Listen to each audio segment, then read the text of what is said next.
everybody, welcome to Trailer Punk Podcast. My name is Justin Hamline. I usually don't do these kind of intros. We just kind of go into the vibe a bit. But today I got Addict Ted, I got Grady, I got Kobe, and Chad Allen from Zomzoms. He's been kind of working with the guys for a while. Thank you guys so much for taking the time to be on my podcast. Really appreciate it. Yeah, absolutely. Glad to be here. Do you guys glad to join? I just one correction. I'm not in Zomzoms. I think you're confusing me with Zoms Frenchman, who I look a lot alike. Okay, my apologies. You guys working on anything right now that you want to promote before we get into questions and answers? We just put out a new album last year, and so I think we're still kind of high on it. And it looks like this. We did a lot of it with often mentioned on your podcast, Mr. Paul Miller. But we recorded half of it in Astoria, Oregon. And then the other half we went to New York and finished with Chad A and Paul doing all kinds of fantastic synth stuff. This is like our 15th release with Addict Ted. We're like 23 years old as a band, and I think we keep getting better. So that's cool. I can't wait for the next thing. Listening to it, it sounds like not as a way to kind of poke at the music, but it feels more like it has a pop vibe to it, where the songs are a little easier to kind of swallow, if that makes sense. Was that kind of your intention, or did it just happen that way? Shoot, I think this band has been evolving from day one. It's been a rotating cast of characters, masked, if you will, and it's almost depends on who was in the band back in the day. But for the longest time, it's just been Grady and myself. And when you only have two people, it's so easy to make it tight, make it just flow really comfortably. The more people you add in the mix, it's more room for error. So yeah, it's evolved into something that's I don't know, comfortable, I guess you could say. Yeah, maybe that shows. Well, and I would say I don't think we have really ever had a necessary intention of anything. We weren't like intending. True. I barely even knew how to play real instruments when we started this band, and so it's just kind of by chance and by luck. I like a lot of weird music, but I didn't know how to make it really. But I kind of grew up doing a lot of theater, and so that obviously kind of comes through. My very first job was working at a Showbiz Pizza place, dressing up in Chuck E. Cheese and Billy Bob, and so that must have had some influence. Yeah. Tell me about, were there any sort of influences that you were kind of soaking in, and tell me about kind of the writing process, and then we'll get to chat about his involvement on the album. But yeah, we'll go ahead and start with you guys and go ahead and just kind of do, the recording process. Does it differ from the previous albums, and then influences? It all starts with this guy. Yeah. All of it. In the late 90s, I went to this junk shop in the countryside of Texas, and I bought a 1950s Hammond S6 chord organ, but not even knowing how to play it, like I said. And it was $20, because when we turned it on, it had a bunch of cobwebs in the back, and it started smoking. And I think they were afraid to even have this furniture in the shop. And so they said, just $20, you could take it. So, really not even wanting an organ at the time, but feeling like I didn't have any choice. And really this one object, this instrument, pretty much like changed my life. I played some guitar, I played some other things, but somehow the spirit of Addict Ted comes from this big, warm, old organ, this bass, boom, boom, boom, boom. And so pretty much all the music I've done, I can give credit to this antique box that I bought for $20 on accident. Right. and it barely works anymore, you know. But I'll pre-record the bass line using this organ, you know, and every new song that we come up with, it's like, God, I hope, you know, we can just get this one 30-second sample of the bass track and before it dies. before it dies. And sometimes I have to try it 3 or 4 times because it, you know, glitch noises and but uh but yeah. So this instrument has a lot of influence, Yeah. but you know, in the late 90s, early 2000s in Austin, you know, we had a lot of great influences just in the community of music in Austin. One highlight being Chad A and all of his projects. Uh, I mean, I think Ted's very first concert at a bar in Austin was opening up for the Oblong Boys on a Tuesday night at the Room 710. Woo! Yeah. So yeah, um, that that answers some of your question. Yeah. With the new album and everything that you just put out, and people, I strongly suggest check it out. It's amazing. It's incredible. I've been listening to it since Chad A strongly recommended it. It's incredible. Tell me, how does this album kind of differ from the previous records? And then tell me about how you were kind of the songwriting process. Was there any, you know, anybody you were listening to, or any even non-musical artists that you kind of drew inspiration from on this one? I mean, I would say not directly. You know, again, I never like listened to a band and be like, I want to make an album like that. Uh, but I mean, I went to art school, and you know, I'm really into weird films and you know, visual art and performance art. Um, so, and as far as this album, you know, we didn't go out of our way to do anything differently, but it's all just always kind of been an evolution. Uh, you know, again, every song kind of starts with this Hammond organ, and it kind of gets lost. But the, you know, I feel like just kind of the soul Yeah, of this foundation band. of every. Uh, and you know, somehow, you know, I think a lot of bands continually get worse with time. And man, I think we're lucky in which I really think we just keep getting better. Partly, I don't know. Like I said, I didn't really even know how to make music when I started this.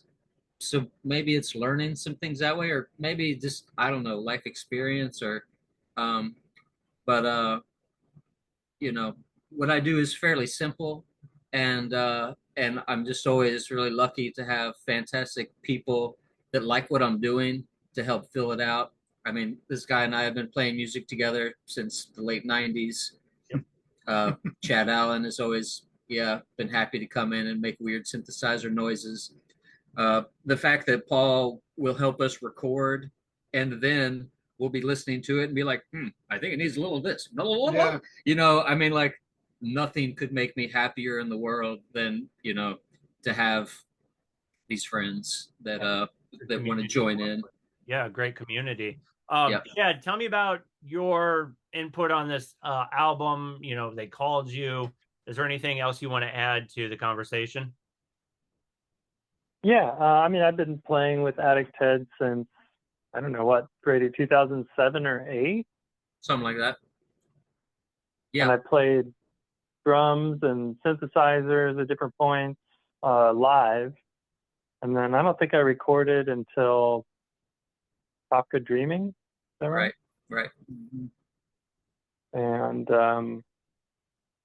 yeah, what was the question? Just your input on, because we're right now we're in the talking about, you know, Starfish's Man. Tell me about your sort of input on the album, and you know, was there anything you were listening to that you wanted to add to, or are you just feeling the vibe? And you know, tell me, you know, they call you up and go, hey man, we want some, you know, you to kind of add this or add that to it. Yeah. So I mean, it was a similar process to Kafka Dreaming, in which Grady said, hey, you know, new album, you interested in helping? I said yes, but this time we went to Paul Miller's studio in New York, and I just made a bunch of ridiculous sounds, and then Paul would make really good sounds. So there's a lot of Paul Miller playing synthesizer on the album, but I'm happy to get a credit. Of course. Cool. Awesome. And so let's go ahead and go way back. Let's start at the very beginning.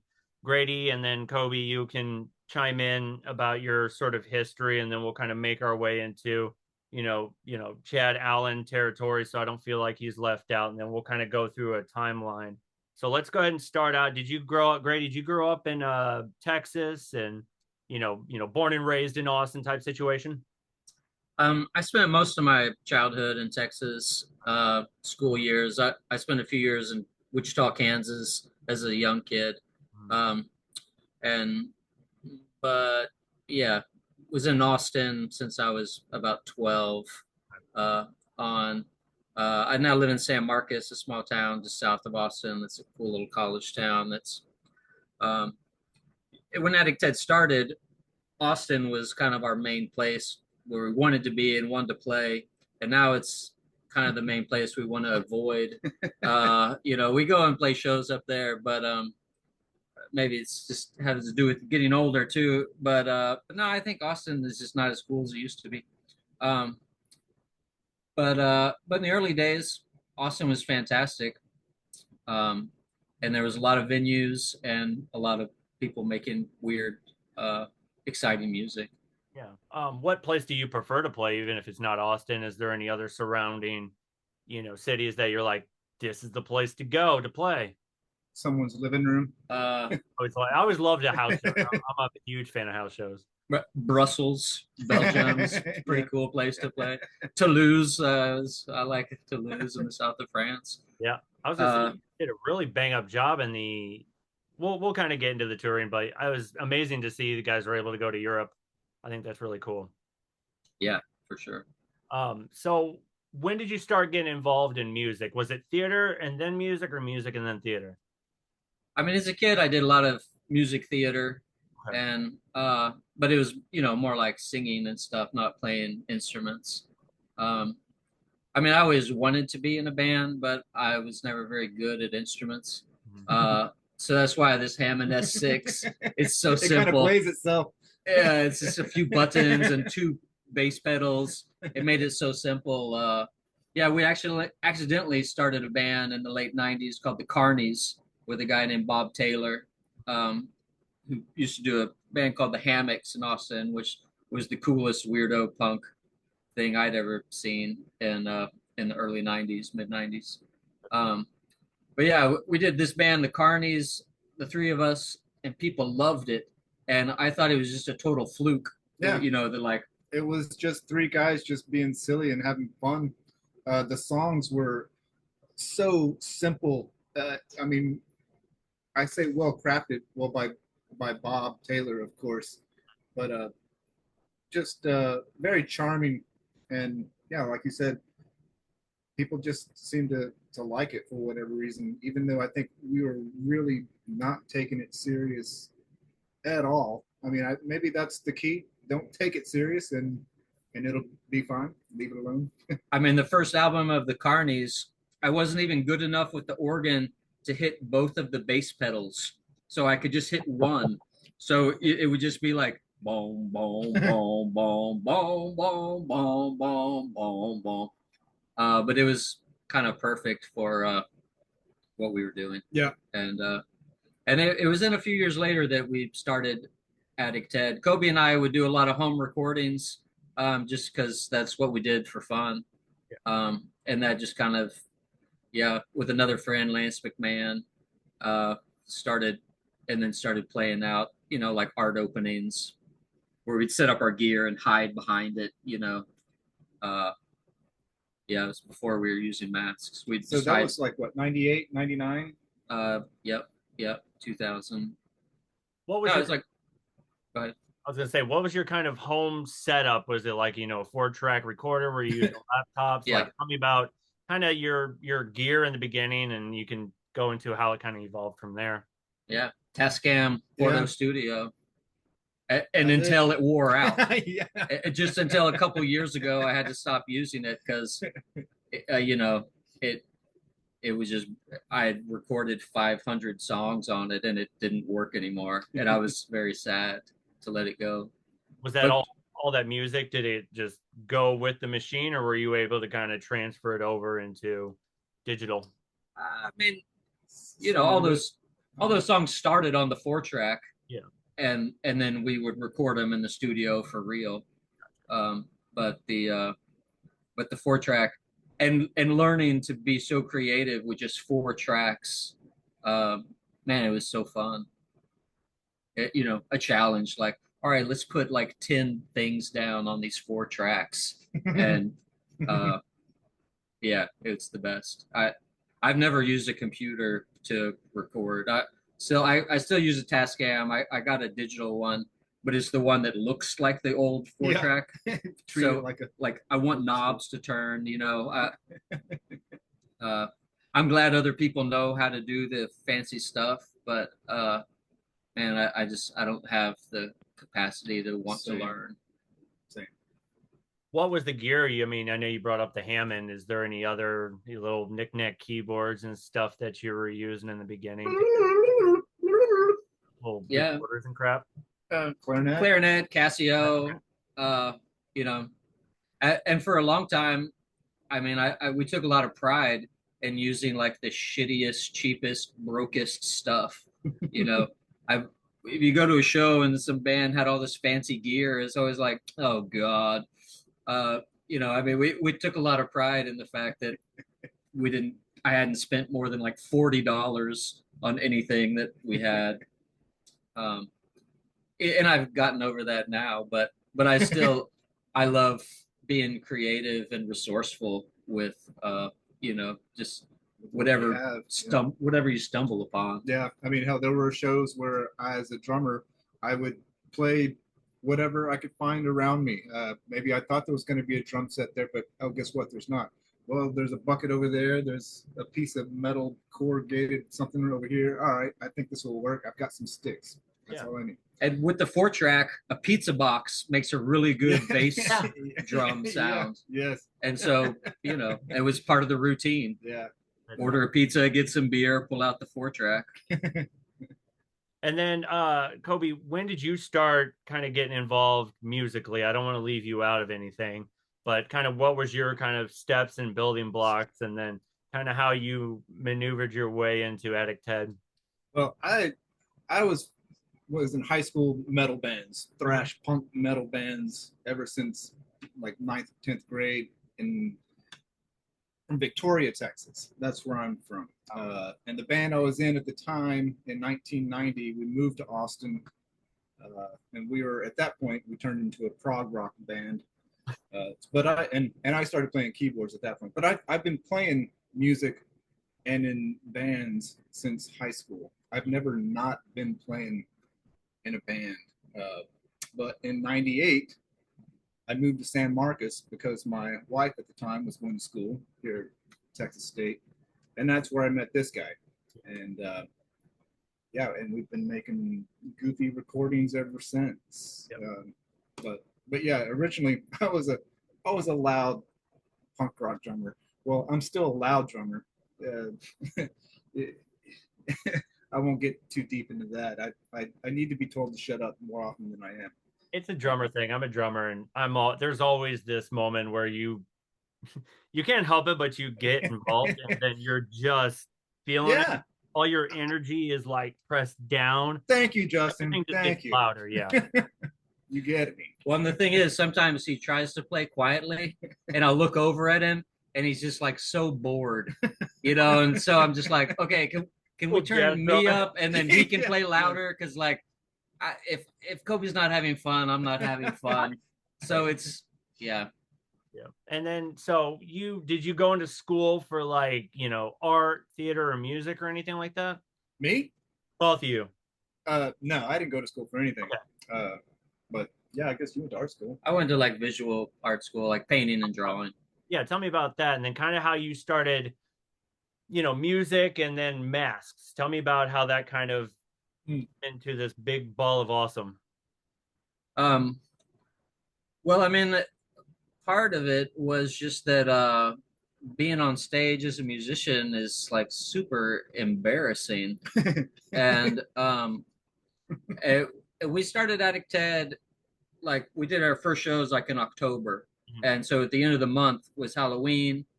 I had built a Beethoven mask for Halloween and realized I could tie a microphone up inside it and was like, oh, we have a show. I should just wear the mask. And so we did it. And really, without practicing Attic Ted as an old man, I had just been singing as myself. We started this show with this Beethoven head on, and it was a real transformation on accident. And it was so fun to play the show not as myself. It was like, gave me so much freedom, and it was just so fun. It was just more fun. And so after that, I was like, oh, well, we should do this. I mean, I was, of course, a fan of the Residents and, stuff like that. But it never dawned on me that I should follow that path. But after that show, I started making masks for all of the band members, and then started And making the audience. masks Yeah. for the audience. We would bring so much fucking stuff to the show. It took like 10 loads from the car, like 10 masks. I'll be like kicking them out into the crowd, and the crowd too. You put a mask on and you're like more free to dance. Yeah. People lose their inhibitions and nobody can see who I am. Right. A little more willing to go a little nuts, a little crazy, but then people started stealing the mask. And Yeah, which whatever, it's fine. And at this point now, I'm using like 3 different masks and then even a hat sometimes. So I basically now have expanded that to be like 4 different characters, which is also really nice. Like I love it when a band, multiple members of the band sing different songs, so it's just not like so monotonous. Uh, so I was able to do that, but just still with my one single body. Uh, so it's more fun for me. I think it's more interesting for the audience that way.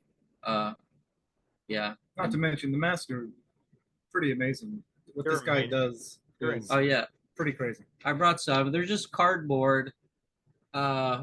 It's just like cardboard and hot glue gun. This is my Gregory Sampson mask, the cockroach. And then on tour, I started offering mask workshops. Yeah. So, especially like when overseas, it's a good way to be in one place for 2 days. You show up one day, you do a mask workshop. People get to, you get to hang out and meet people, and they make masks. And then the next night, do a show, and then they come and wear the masks. And it's just like, I don't know. It's one thing to be a band and perform. It seems like a lot more to create some community, and leave something behind, and just share some humanity. Of course. No, it's really neat where you can get just kind of this whole creative environment where you're allowing them, like, even in the midst of the music, create a mask where you can feel like you are the mask or the mask is a totally separate person. Did you feel like creating those masks, are there different characters and those characters have like backstories, or is it just whatever? Kind of. I mean, different songs come out as different characters. Once I started using the masks, I started writing songs as Attic Ted, Right. And so I mean I certainly leaned in to that, and and that's just fun. Do they vary for each different album, or were they always kind of stayed the same for each one? They get lost and they break, and so every few years I'm making new masks. So yeah, I don't know, maybe every 5, 6, 7 years, new masks or a new character comes. And I mean, this guy's been wearing the same mask for 23 years. Awesome. It's been fixed a few times. It has some cosmetic. And he looks a little fucked up sometimes. His lips are falling off sometimes. But it works great. But But yeah, it's like cardboard. Cardboard is magic stuff. Oh yeah, it's very durable. What about the Grady, dad's wearing? I was gonna say, as a spectator, the masks were like a big thing for me, and um, yeah, seeing a band that had like each mask, which was an individual personality. I remember, what was your original guitarist name, Grady? Wade Driver. Yeah, Wade, that's right. So he would like hang his head down while he played guitar, and so his mask was like kind of hanging down. It was Off like a, the off a front was like cowboy hat. on It the was a cowboy hat. it was So a when he cowboy would lean his hat. head down, he'd still be looking at the audience. That one really struck me the most.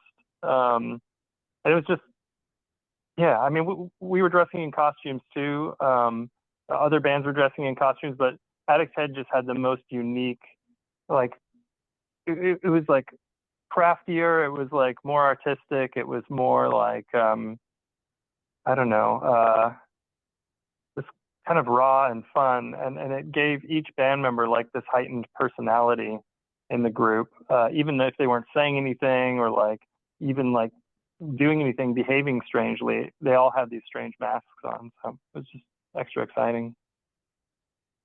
Tell me about the one you're wearing right now, Chad. Yeah, I mean, Grady could tell you more about this than I could. I didn't know if that's one he made or if that's one that Grady made or like. Yeah, Grady made this mask. Tell me I've about that not one. made a mask. Yeah. I should. Is there Grady, one? how long has this mask been around? I don't know. It's been around a long time. If I turned the computer this way to the corner, we're up in the attic, and this corner over here has got dozens and dozens of masks. That's up to you. If Uh, you share them, go for it, man. I'm open for anything. If that's up to you. uh, Get disconnected. I mean, it's kind of dark over there. I I don't can know. see it. Yeah, I can see it. Uh-oh, did it freeze up? I think we froze up. Uh, Oh, there we go. well, Froze up. No, I didn't mean to mess. sometimes turning the computer is like, it's all bets are off. Shoot, dang it. Oh well, my bad. Maybe you kick the Wi-Fi. So How are you doing, Justin? I'm doing good, Chad. Tell me about what you got going on, man. Well, I've been really excited to play with Addict Head a lot more lately. I've been playing, off and on for what, 17, 18 years with the band. Um, and so I'm just kind of like a fair weather bandmate, unfortunately. I'm sure they would love to have me there every time, but my level of commitment is unfortunately very low. And so I apologize for that, but at least we get to have some fun, and it's just a joy to make music with these guys after so long, knowing them so long, and getting to see Addict Head in their earliest incarnations, and to see how the music's gotten better with every album, and maybe that's not true because we're about to put out this like 25th anniversary album, and listening back to some of the old songs, it's like, gosh, it's always been pretty amazing. But for some reason, I'm just like really attached to the new stuff, which, with an artist, that's not always the case, right? Like maybe you just like their early stuff and then they've lost the thread, but somehow Grady just like keeps writing better and better songs, and they change subtly. And I love to be able to contribute however I can, even if that's just, barfing all over it with electronics. Some weird just instruments, just any sort of synth fun. Is there one that you prefer that's your primary synth where, this is the one that I feel like I can get out of it? Oh, here's Grady. How's Grady back? I think he's back. Are we back? Yep, there we go. Oh, no audio. Hello. There you are. You're back. Sorry about that. You made it back. Yeah. Sorry we made you turn your computer. I didn't mean to. I'm sorry, buddy. No, that seems perfect. So, okay, so mask. Is without messing anything, is there any stories you have for whatever mask you have there? If you feel like doing any backstory, I don't, actually, I can reach Yeah, that's fine. to the very first. Okay, there you go. This was the Beethoven mask, Oh wow. and what was really fun about it when you could wear it, it's really big inside, Yeah. and and there's these ear holes, but when you're wearing the mask, you could look out the ear hole, so you could stand next to someone like this, but be looking straight at them. Right. Uh, so yeah, I made this mask Halloween 2002, and it's been fixed a few times, but yeah. This is the main Addict Ted mask I've been using the last few years. Uh, in 2000, I think 18, I had a tour in Europe, and I went with no masks Mhm. so I could take more merch. Yeah. And but I had like a week or two before my first show, so I went and I built masks while there. So I built that one, and this is the Yeah, that lady. was in a music video. Yeah, yeah, yeah. Uh, so I built both of those in Europe and then brought them home with me, obviously. Um, so, but yeah, Was there any inspiration for each one? Or is there one? I mean, obviously Beethoven's Beethoven, but with the other ones, was that like, were you drawing inspiration from it, or does it just come flowing freely? I mean, I just kind of cut up cardboard and glue it together and see what happens, Okay. which is kind of the same way that I write songs as well.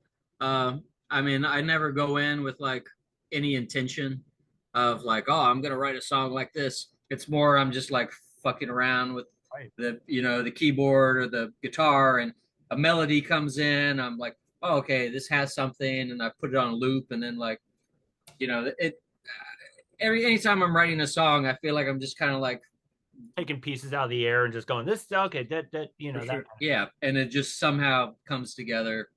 You know, uh, yeah, it's always real free flow. I feel like the best lyrics, you know, are not thought about at all. I'm playing the loop and I'm just kind of freestyling, and it's like, oh, dude, that's fucking perfect. Like I could have never come up with that had I tried. Yeah, it's like a jazz, like, free form improvisation type jazz type in a Yeah, way that makes it your own. I really like that. That's cool. and it's kind of how I make paintings. Also, I mean, in art school, I learned to, I don't know, just kind of scribble around and then kind of see what comes out of the scribbles. Yeah. And so it seems to be like a good policy for a lot of things in life. I hate to point this out, but there's a painting right behind you that keeps catching my eye. Can you show it for the camera? I really like what I'm seeing. It's right behind that. Oh Sorry, yeah, I hate to do that, but I like when I see art, and I really like what I'm seeing. so you gonna grab it? Sorry, guys. I don't mean to, but I think it's really neat. And then how long have you been painting for? I mean, I graduated college like in the mid '90s. Holy shit, that's cool. Uh, Tell me about that. I don't even think it's finished. Okay. It's always just these characters. I mean, making a painting, making a song. I always kind of feel like it's like a dream, and you don't, you can like come up with an interpretation, Yeah. but even that is just you making something up. Yeah. So it's kind of like my best idea of like meditation. Really, is the process of losing yourself and seeing what floats to the surface. Right. Tell me about kind of starting out with Addict Ted and performing live. Um, did you feel like you kind of start feeling a little bit better about getting up on stage and kind of developing your art and developing your sound? And tell me what your guys' usual, stage setup would be. I mean, besides the masks and everything, kind of what's your go-to gear style? Hmm. Well, Kobe's playing the same kit he's had for 30 years. If Uh, that means anything. It's lately, like I said earlier, it's been just the two of us. Yeah, yeah. So other than me on drums, he does everything else. The Yeah. the guitar, the Casio, the organ, the clarinet, the vocals. So, you know, the holy grail of gear for Addict Ted is your damn looper pedal. Yeah, the Boss RC30 is has all the Hammond organ and Casio drum rhythms, and we're both listening to that through in-ears. Okay. And so live, you know, I hit start on that, and I'm usually playing some like kind of trashy electric guitar the first time through the loop, and then that's saved, and then I sing, or I'm playing you know, a Korg monologue. Uh, Mostly because it's so tiny and so light, it's like perfect. And yeah, clarinet and just singing and all that looping, adding into the loop to, you know, just build up an orchestra of sound. Chad comes and does some scientific electronics on the side. I have no idea what he's doing. Chad, what are you doing over there? Oh, he's dabbling. Have you performed live yet with them, Chad? Or is it all just on studio work? Oh yeah, yeah. It's live. Like I said, off and on. Being the Fairweather bandmate. If there's an early show now, I'm in. But I used to tour. You know, we done some Midwest tours. Yeah, I used to play quite a bit off and on with old Addict Ted, and then lately I've played the last couple shows, which has been nice. Yeah, I mean, I love these guys. I love playing with them, and if I, you know, get a chance to help, I'd like to. Tell me about the touring process, and tell me about did it feel like it was simpler in the beginning and then got more difficult, or at a certain point did you go, well, if we're going to do a show, we're just going to do a show locally or anything like? Tell me about your kind of experience with touring as Addict Ted. I mean, touring is always just such outrageous fun. It used to be more difficult because I used to carry the Hammond S6 organ with us everywhere we went. I can't believe we did that.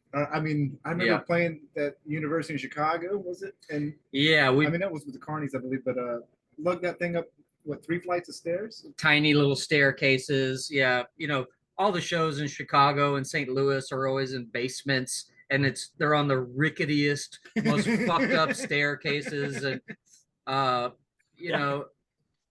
So in the old days, in some ways, it was much more difficult. You know, once I started using the loop station, I didn't have to bring that fucking organ along. It's been the epitome of efficiency. The longer we've been doing this, the more we have streamlined. And well, I say, me, I haven't changed a damn thing. My kit's been the same since '95. But as far as what he brings on stage, everything gets smaller and compact. And okay, I don't need this. All I need is this one little nugget, and it does everything for me. That's awesome. And even when starting to tour in Europe, I started getting the shortest cables I needed. You know, those Every cables, little bit helps. dude, they're fucking heavy. You know, and all of the stuff you're carrying, you know, you're like weight limits, and so you know, my microphone is on like a 3-foot cable. It's all I need is right here. So yeah, efficiency. I kind of just, I love touring, and I love geeking out on the efficiency of fitting in as much cassettes and hidden little corners, you know, to have as much merch as possible. All this stuff. Process of trying to get. Oh my god. Yeah. And then actually the last 2 records we actually had pressed in Paris, and so there's just a lot of vinyl waiting, you know, when I've gone overseas, and this had them shipped. Some of them shipped back to Texas. Yeah. So awesome. And then also once the first time I went to Europe, I actually just didn't even want to fuck with touring the U.S. anymore. I mean, it's so fun over there, and they take such good care of you. And the U.S. is just such a motherfucker. You know, driving 7 hours is painful when you can just like take a train for 2 hours and take a nap in Europe. Yeah. When I joined them, all I had were sticks. That's all I took. And, you know, so I was quite fine with whatever drum set they could come up with, they being whoever we were playing with. Sometimes it was great, sometimes it wasn't so great, sometimes it was a little kid's drum set. It didn't really matter, but just the idea that we could go tour over there via train and just have minimal gear, and it just made it again efficient and just easy. Not to mention, just it was just the two of us, as opposed to a whole band of 5 or 6 guys. That it just adds more chaos.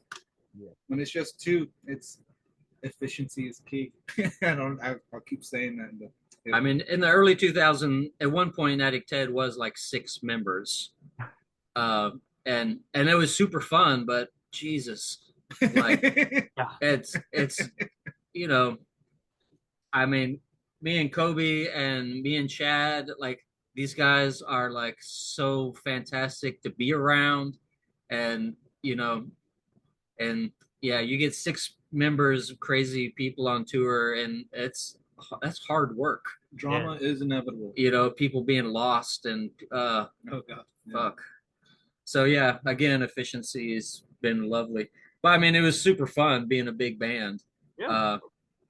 But yeah, some of the other members that have been in this band are amazing people doing amazing things within their own right. And for them to kind of partake in this project was great. Marge, Wade, Lance, even, and Bill, and but yeah, so many people have. It's been a revolving door, so it's really interesting to see everybody's contribution. And back then, when it was so many people, it was just nuts. It was crazy. I mean, especially like when Chad was talking about the mask on everybody on stage. When you have 6 people on stage and everybody's wearing a mask and doing different things and different identities, yeah, it was insane. It would grab your attention. I don't think the music was winning people over so much, but we were definitely a spectacle. That's for sure. Right. Yeah. Absolutely. And I mean, it's good that, because believe me, when you're touring with 6 people, I mean, what, like a van? Are you guys in van, different separate cars? I mean, it's a lot of personalities crammed into one. We never really went on the road with. Well, we took like 5 people in my Subaru with a trailer. Right. Yeah. But even then, man, that's a lot of people to just, when you're stuck in a car with a lot of people, god damn, that's a lot. I mean, luckily, there's never been anyone in the band that I didn't really love. Of course. Sometimes you see bands play and you see them on stage and you see that some of them hate each other. Yeah. And it's I don't even want to look at that, much less, try to participate in it. So yeah, it's been the top priority that anyone, but I think there's been over 20 members in Attic Ted through the years. And since I'm kind of doing everything, really anyone can just join in. I mean, even now, like Attic Ted will set up a show and I'll be like, hey, Kobe, I'm playing. If you can join me, it'd be great. Hey, Chad, you want to join us for this show? But if not, I mean, I've toured solo a ton also. So it's nice to have that flexibility. We never practice. Right. Reform it. That sounds awesome. Here, Kobe, listen to this song, and he's such a good drummer. He's like, yeah, I got it. It's fine. Cool. I mean, you're a drummer. Yeah. The kit never leaves the 1 and the 3. Right. Of course. That's all you got to know. Everything else, it doesn't matter. It's all just color. As long as you keep that kick on the dun, dun, dun. Just keep it going. And that's the thing, like, where even if it's like, hey, new song, put it on, we'll listen to it on the way to the, to the show or whatever, just to get, but even if it's just that basic, that sort of simple, but, beautifully complex in a way, it just makes it all that worthwhile. You know what I mean? For sure. Yeah. Mm-hmm. You guys have any pre-show like rituals or superstitions? No. You don't do anything where it's like, all right, let's pump ourselves up, let's listen to a song, an album, just anything, or you just like, let's go, that's it? I like to have a beer. Fair enough.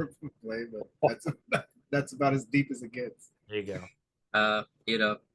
I like to get there at least an hour early just to like settle in and not feel rushed. Yep.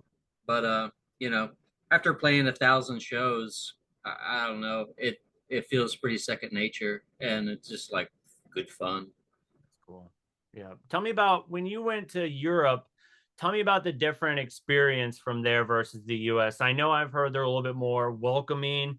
They'll make sure you have the best time. They kind of, from what I've heard, if you need a place to stay, they'll find a place. If you need a meal, they'll give you a meal. Did you have that type of welcoming experience there at Europe? Most certainly. And it's not even as you explain it. If someone sets up a show for you, it comes with a meal, it comes with a place to stay. It comes with like, hundreds of euros. You never, okay, every once in a while, but you rarely get a couple drink tickets from the bar. I mean, they want you to drink all night. And if you have a friend with you, your friend, oh wow, yeah. I mean, it's completely you know how like the USA loves sports? Yeah. Like in Europe they treat the arts kind of with that same kind of enthusiasm. And and there's just a lot more DIY associations and just appreciation. And besides it just being so easy to travel there, and you know and really I never thought of America as being a dangerous, scary place until the first time I went to Europe, and like I'm walking around Paris at 3 in the morning and felt so safe. And it was like, oh my God, like it is different over here. The just the destitute of humanity is not happening in Europe to the same degree that it's happening in the US.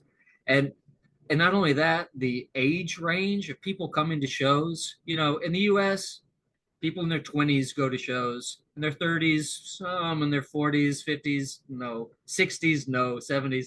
In Europe, they're like riding their bikes so they stay healthy. I mean, I played plenty of shows in Europe when like I was the youngest person there, and it's such a different world, and they have it such a better idea of, I don't know, living a good life than we do here.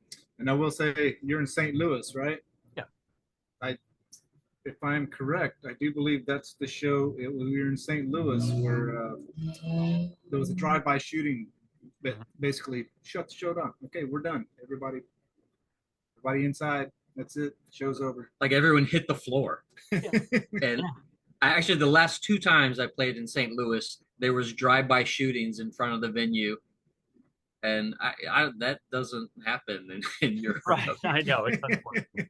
Oh yeah, as you brought up Brian, I'm going to somehow kind of edit this together, but when Brian was with Yip Yips and they went on tour with the Locusts, they all got robbed. Like the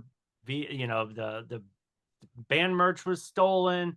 Some checks were stolen. It was just like it's super embarrassing where it's like, why can't more people come to St. Louis? But then you realize, depending on which place you're at, it could be shady. There could be drive-bys and stuff like that. It's just like, oh man, Yeah. Yeah. I love St. Louis. I've played St. Louis many times. Yeah. And have had amazing, amazing times there. But it's fucking dangerous and scary. So, I mean, I'm sure I'll come back and I'll be scared. But I'll also be with some wonderful people that I love too. Absolutely. So certain spot is it just friends, basements? Is there a venue where you're like, I'd love to come back and play this? Is there I mean, I used to come to St. Louis a lot like 10 years ago, and we'd always play like kind of Cherokee Street area. The last time we played, it was like in this weird industrial area where there's this warehouse that someone owned that promotes bicycling and this place I'm talking about? It's like off Cherokee? It might have been no. It's near the Arc. Okay. And so there's like, yeah, so it's sketchy as fuck out there. Mm-hmm. But there's this cool warehouse, and we had a great show. But there was also like community gathering of like a funeral out there in the field, and half the cars showing up didn't have license plates, and people are walking around with guns, and Yeah. so Yeah. that's the beauty of St. Louis, like these amazing places, because you could like buy a house for like $10,000, but you're also like in a really scary area. Uh, so, but yeah. Yep. What's probably the wildest and most memorable show that you've ever played? Ooh, Oh, Houston Art Car Parade. man, yeah, damn. That was amazing. We rolled on a flatbed trailer and rolled. Yeah, I don't know if you know of the Houston Art Car Parade, but it was in the mid 2000s. That It was just nonstop. I mean, how long did it take from when we started? What, yeah, hour and a half? 2 hours. Just nonstop people cheering for It you. was so fun. It was just, I couldn't stop laughing the whole damn time. I was just, Yeah. It was insane. They loved it. Everybody loved. I mean, plus there was so many kids, and we're definitely a kid friendly band. Kids look at us like, oh my god, that's crazy. Just don't listen to the lyrics. Yeah, but that was an amazing show. We also played live on Adult Swim, and that's archived on YouTube. And while we were playing, our friend Rebecca was doing all this computer graphics stuff, and so I mean, we just thought we were playing, but then you go back and watch it, and there's all this crazy animation happening. That What was the show, Adult Swim. but Oh, yeah, I forget the name of it, I'll look it up. Yeah. but it's easy to find. Addict Ted on Adult Swim. Yeah, Chicago. oh my God, Chicago. Yeah, do you have one show that stands out specifically that doing a show with Addict Ted is the one that's a little bit more that's memorable or wildest time you've ever had? You're asking Chad? Yeah, asking Chad. Sorry, yeah. Well, I the first one that comes to mind was in Wichita. I don't think I played there twice, once on drums, once playing synthesizer.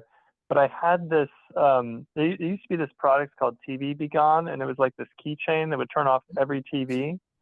And so I enjoyed using that on tour.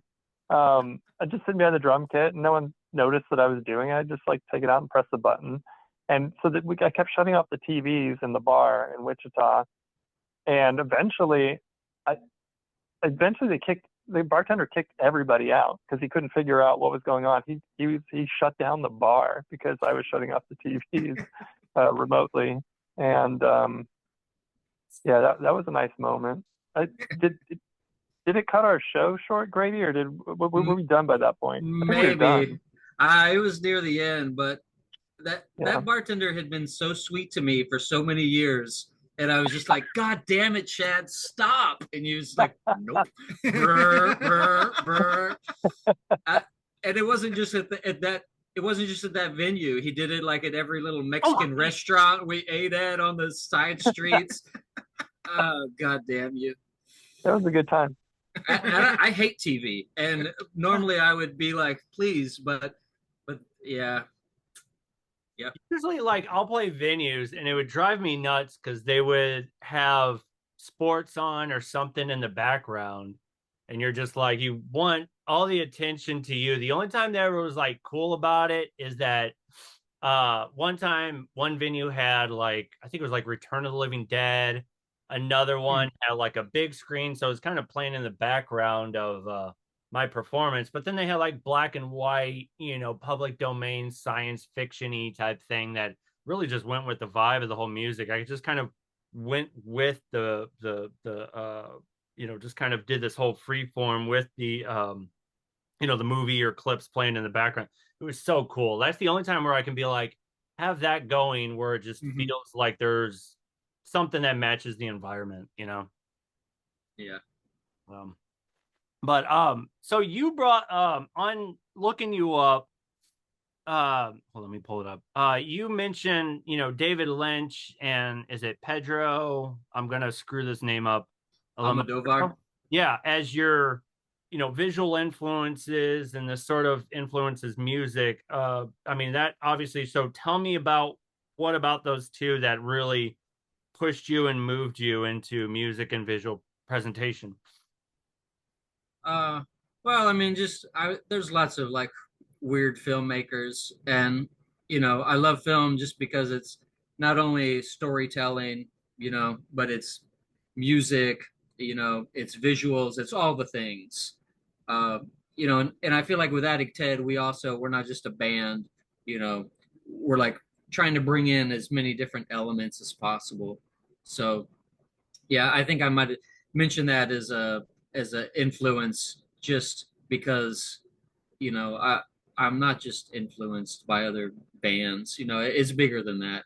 You know, uh, Reading classical literature, everything great and heavy that makes you feel something. You know, I mean that seems like the best stuff that life is about. Yeah. Uh, And I mean, we're still kind of feeling the effects of David Lynch. What was one thing that stood out the most for you in David Lynch? Because I really like bringing him up when people kind of point him out as an influence. Is there anything in particular that really was like, really just kind of came to mind when you heard of his passing? And then did you kind of go back and go listen to his music, watch his movies, Twin Peaks, short films, whatever? Was there anything in particular that really was made a big impact on you? I mean, I didn't do anything specific when he died. But like I told you, I just had a new baby, so I'm a little bit overwhelmed. But forever, David Lynch has just been everything. Uh, you know, he's just like beyond a regular artist and filmmaker. I mean, just as a human, during the pandemic, he started, a YouTube page in which he'd, be like, "What's David up to in the studio today?"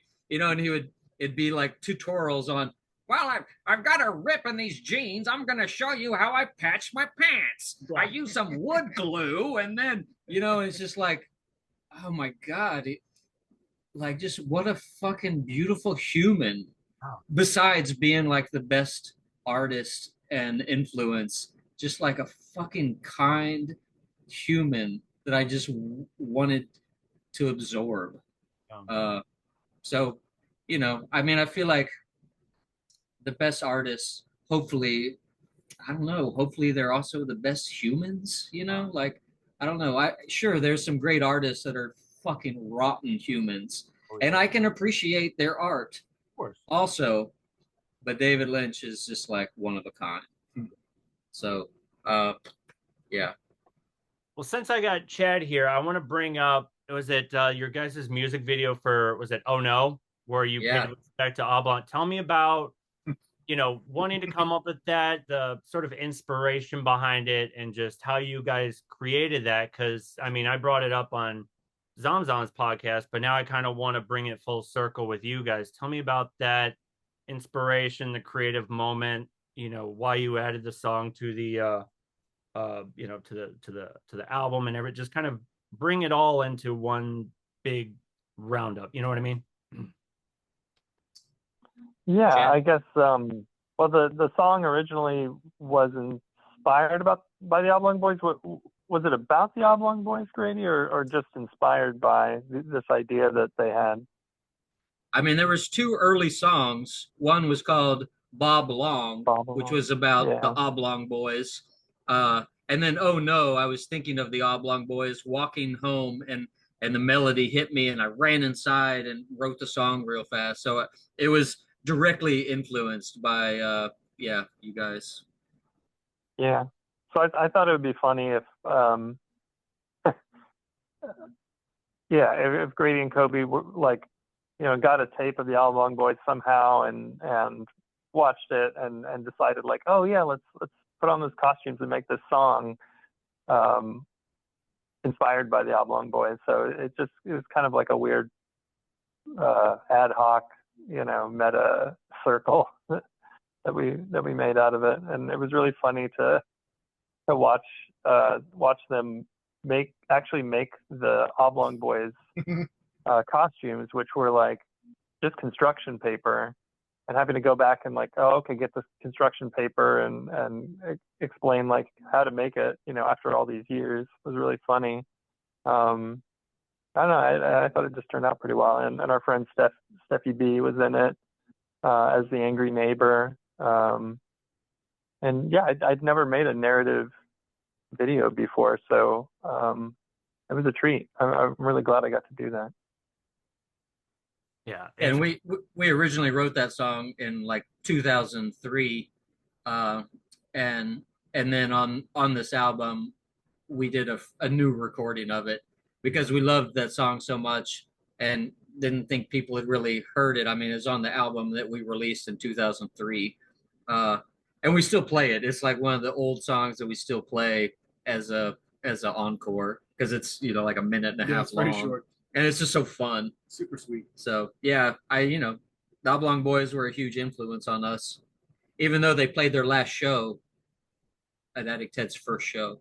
So I don't know what we did to you guys, Chad. But then the Zom started right after that, so I think it all worked out. It was passing the torch. We're like, oh, okay, this other band's here. They're better. We can just, we can stop doing this. Yeah. That's awesome. Can you pinpoint a moment when your sound kind of evolved in a way that surprised even you? I can. When Paul Miller got involved, when I remember I had stopped playing with you for a while in there, and I kind of started playing with you again, and you had asked me, hey, do you want to record? And I remember not really thinking too much about it. I wasn't taking it serious. I didn't really know what to expect, to be honest with you. This is Parade Dust Mischief record that came out 2015. That's when Kobe came back. And Paul recorded and produced that record. And all I know is, okay, hey, meet at this address this time. And that's when I first met Paul. I might have met him beforehand, but it didn't matter. And this place that we recorded, it was like a rehearsal studio for maybe a bunch of bands. There was just so much gear and junk and stuff in here.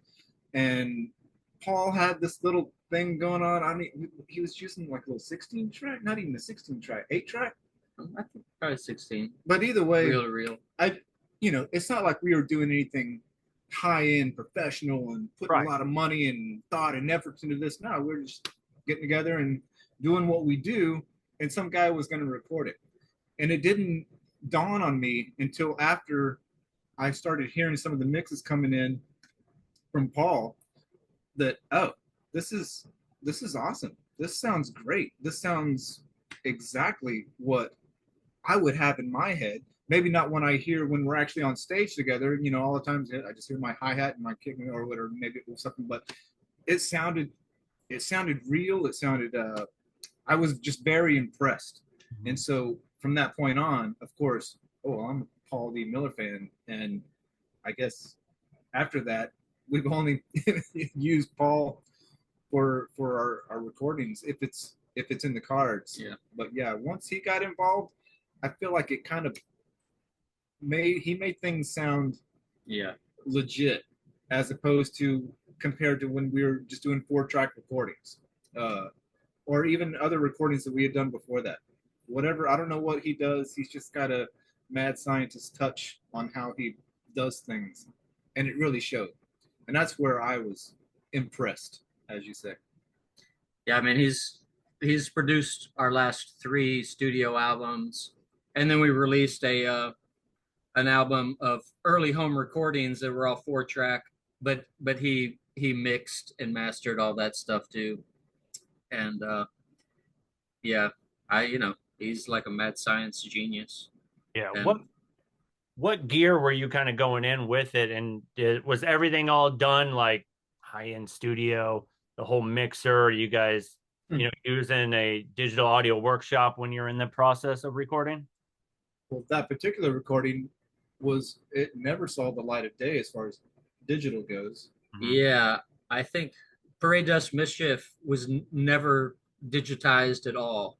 We recorded on like a 1 or 2 inch 16 track tape, and he did the mix down onto a reel to reel stereo, and then cut the lathe from the tape reel to reel.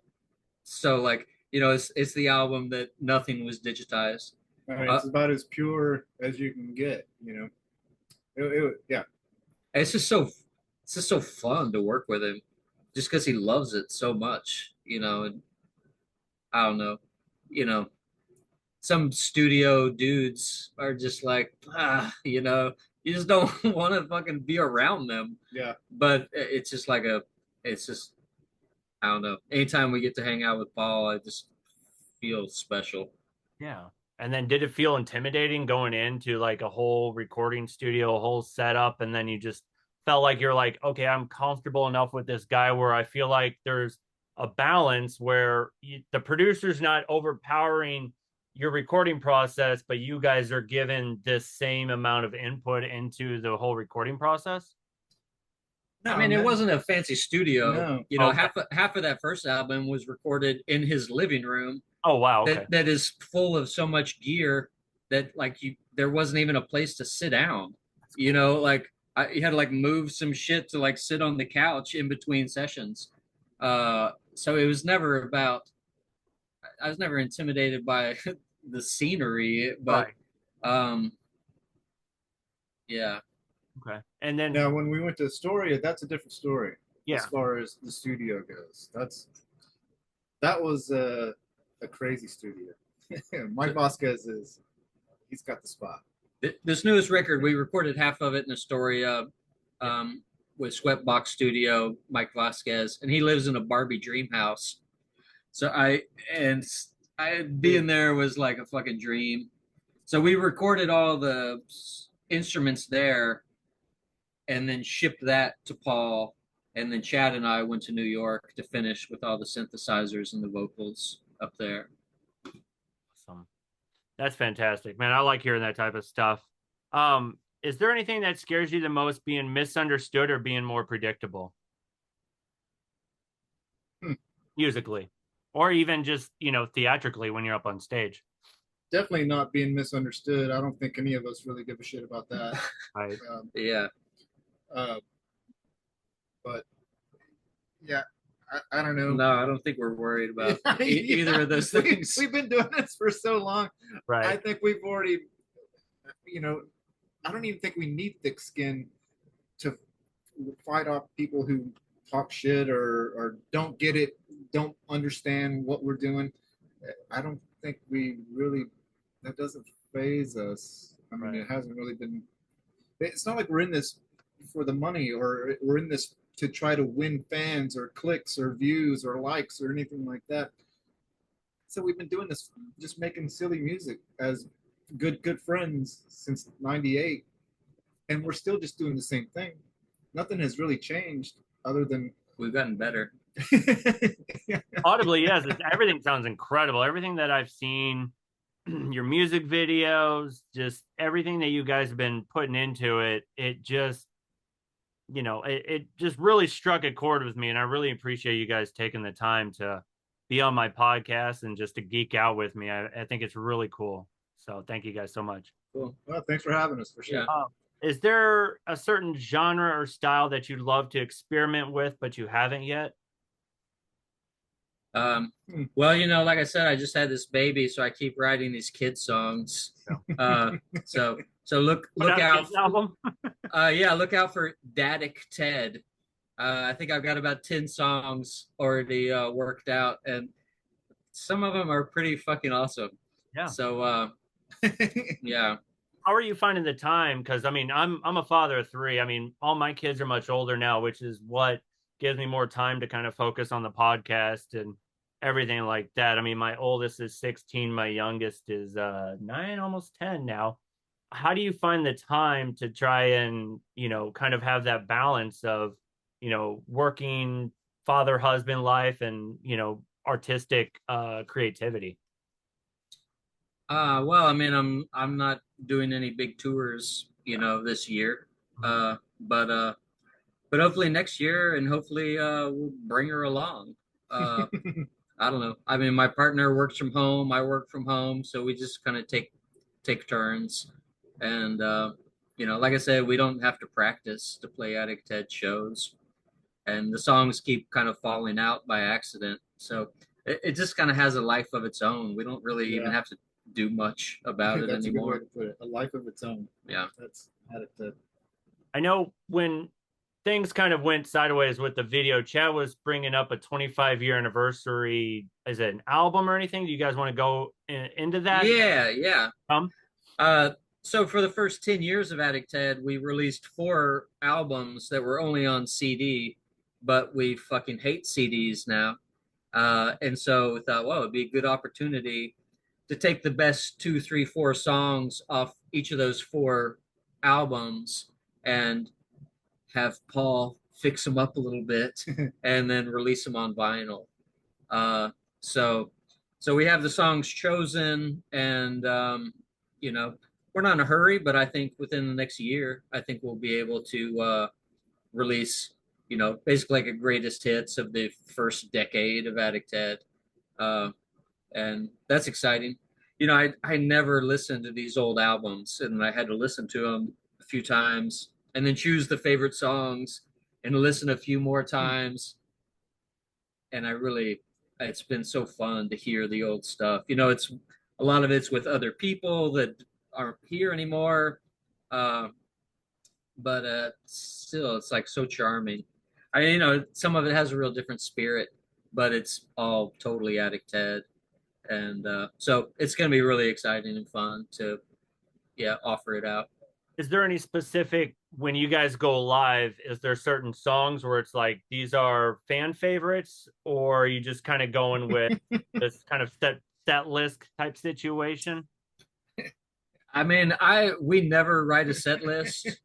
You know, usually for the last 30 seconds of whatever song we're playing, I'm up there and I'm thinking, okay, what would be good for the next one? Should we play a country one or maybe something a little mellower? I don't know. I'm thinking about the crowd and I know how we'll do the synth one. Okay. And so, you know, I'm kind of like always kind of like feeling the audience and the atmosphere.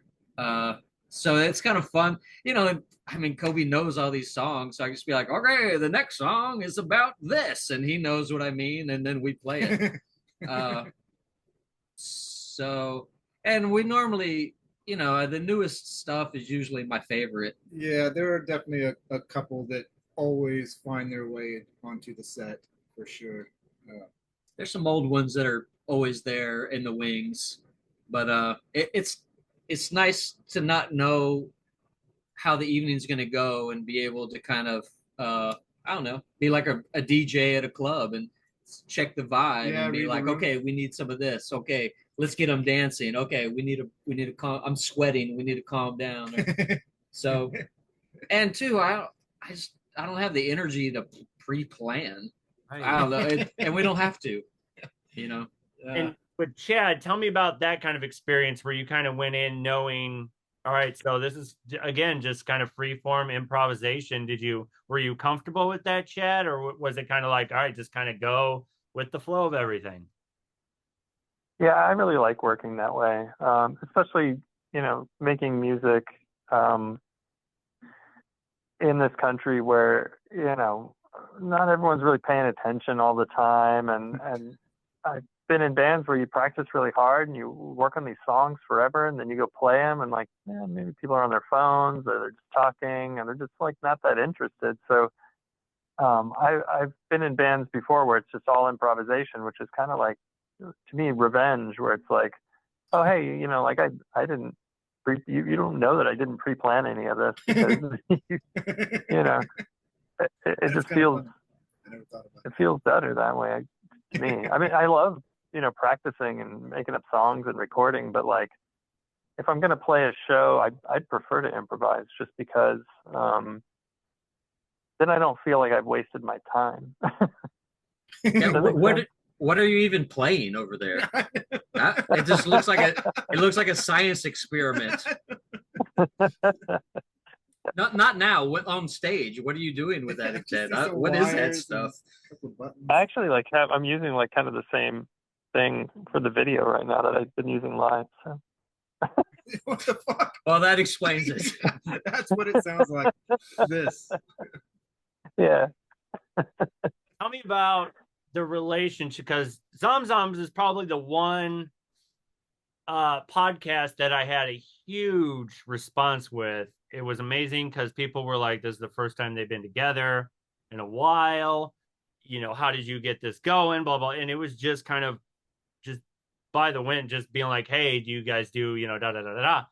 So tell me about the relationship and how you guys got together and just kind of how it, you know, just kind of kept going. You know, tell me about that moment with Addict Ted and Zomzoms. Chad, Did Zomzoms ever play with Addict Ted? I'm trying to remember. I would imagine so. I mean, I would think so too. Pataphysics played all of his early shows with Addict Ted. Yeah. So I'm sure. It's too Must far have back. happened. Yeah.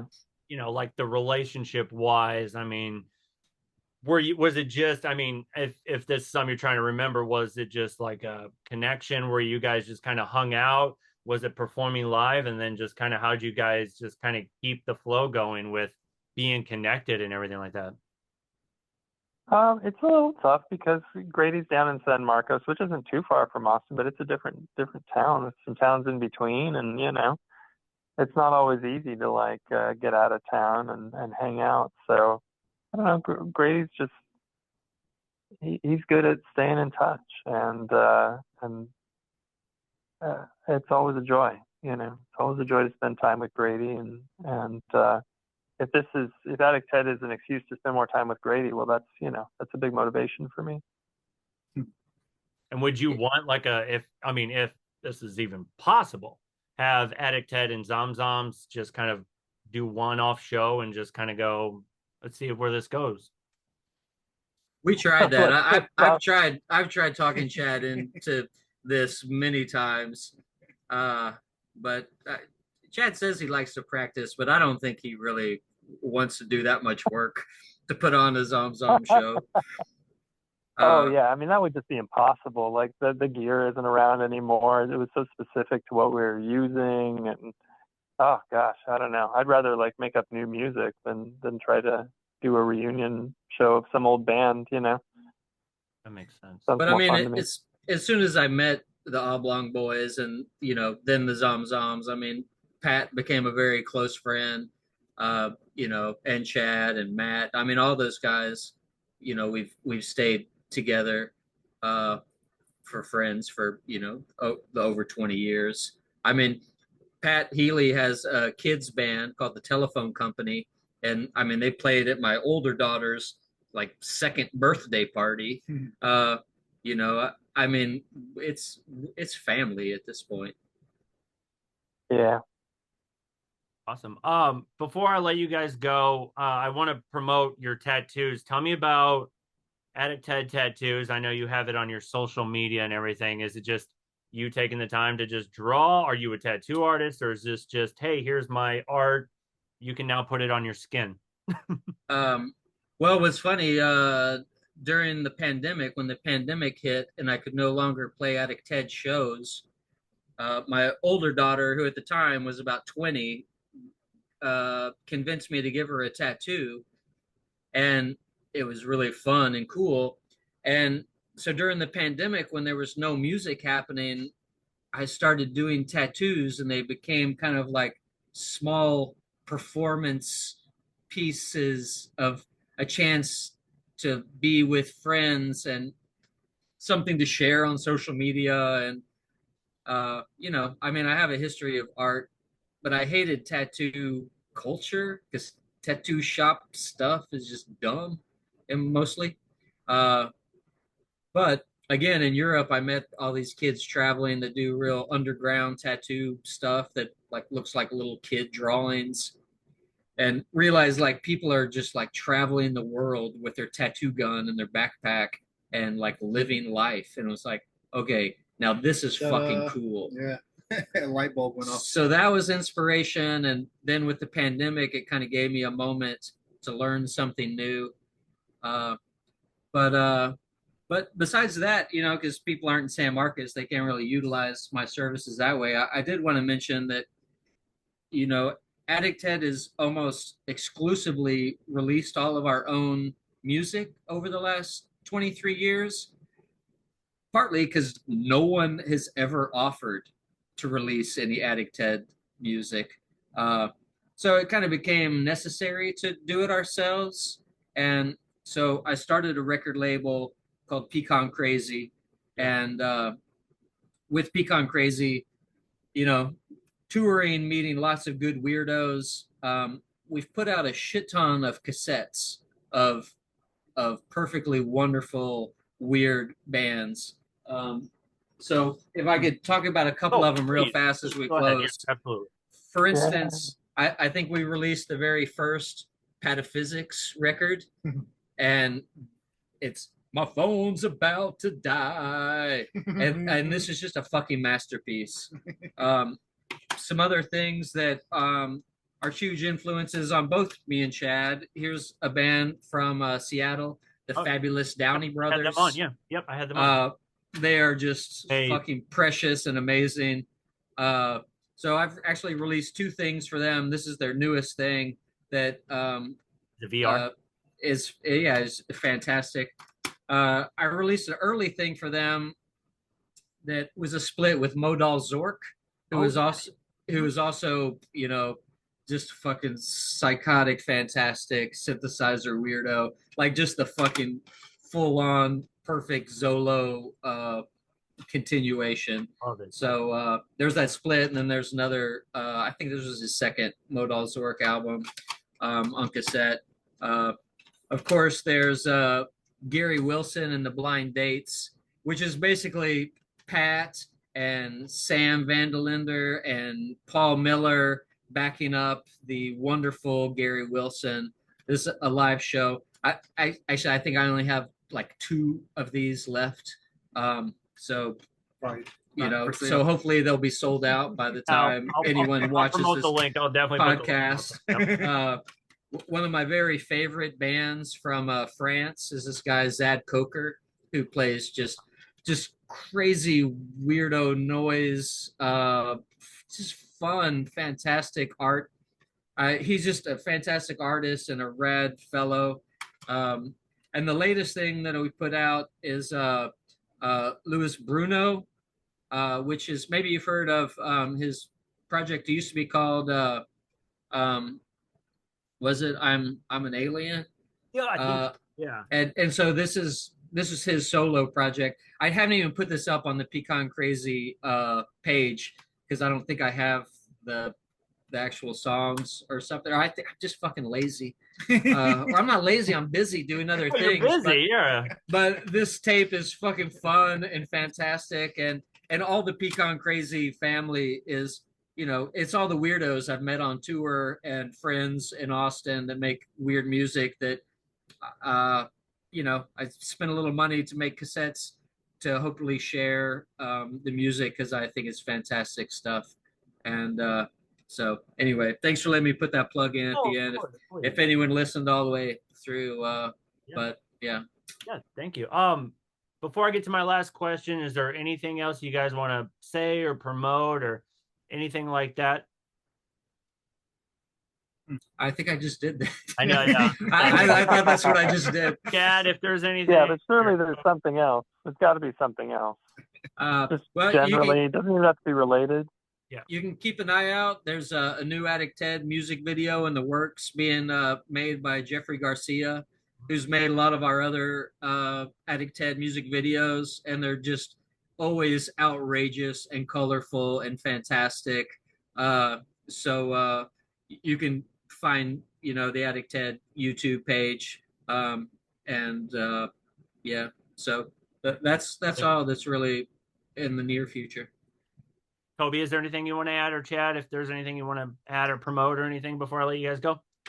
Now, well, you know, actually, how about that? Since I'm wearing this hat, shout out to Paul Johnson. That's awesome. Another project that I play with. But okay, cool. I won't get into it. I'll add to that. Do you want me to add a link to the YouTube? It's up to you. That's fine. I'm always anything I can promote for you guys, I'll definitely do it. Okay. Usually I always end with one last question and then I'll let you guys go. Is there any advice, anybody who looks up to you artistically, musically, anything, or if they're just coming to this podcast where they're having a bad day or whatever, just need to, let go of anything that's going on. What words of advice do you have for anybody? Chad? Yeah. My word of advice is to emulate, Grady's lifestyle. I think Grady's a big inspiration to me, just in the way he lives. I mean, the DIY ethos is like on full display. He can do anything and does everything and does it with such credibility and integrity. And creativity that he's an endless inspiration, and I think hopefully that inspiration is felt by others, and everyone wants to get that involved. And gosh, he's got the record label contribution to the community in that sense, and he's just been doing that sort of thing for so long. He had an art zine called Propagander. I don't know. It's just it's in his blood, and I'm really glad that he's doing it. And I hope everybody can understand that that's possible and that they can do those sorts of things themselves as well. Yeah. Well said. Yeah, thanks, Chad. You guys have anything else to add, or are we pretty much done? Yeah, I've got nothing to say other than I'm thankful, as Chad said. This guy, I'm just thankful to. I'm just a drummer. Yeah. I just get to hang out with this guy, and he does everything else. I just play the drums. Well, and I get us there. I'm the logistics guy. But I don't make the mass. I don't do all the art stuff. So I'm just thankful that I can hang out with, this guy as well. And and as far as being an artist, advice, obviously, rule number one, have fun. If you try to force something, whether it be music, paint on canvas, or you're clicking a mouse to do whatever, have fun, right? I mean, it sounds cliche, but man, as we get older, and I think as musicians, when we were young, of course you had that idea, oh, we could make it. I think I'm good enough to make it, whatever make it means. When you're young, make it means money. Obviously, as you get older, you realize, okay, I'm past that. But having fun. I'm having a blast with this band. I've been in so many bands. I've never have had as much fun as I've had playing in this band. And it's all about that, having fun, for sure. Yeah, I second that. So we're promoting fun. Promoting fun. We're here to promote fun, everybody. Yeah, and I mean, also, like Kobe was saying at the beginning, thinking, you want to achieve this certain thing or this certain level of accomplishment, and like I said, like no one has ever even offered to release Addict Ted stuff. Some of these albums we've co-released with like micro labels in Europe and stuff, and that's cool. But I don't know, just like not selling out to do something you don't believe in. It's just I'm so proud of what we've accomplished, and I'm glad that we've always done it on our own terms. So, that should mean more than I don't know how many listeners you've got locked up on your whatever Spotify. Yeah. Like fuck that place anyway. No. And again, these guys are saying nice things about me, but Addict Ted would be nothing without all the amazing people that were willing to contribute to my tiny silly ideas. So I'm fucking grateful for my friends, and thanks a lot for having us. Yeah, no, thank you. I really appreciate you guys taking the time. Thank you so much.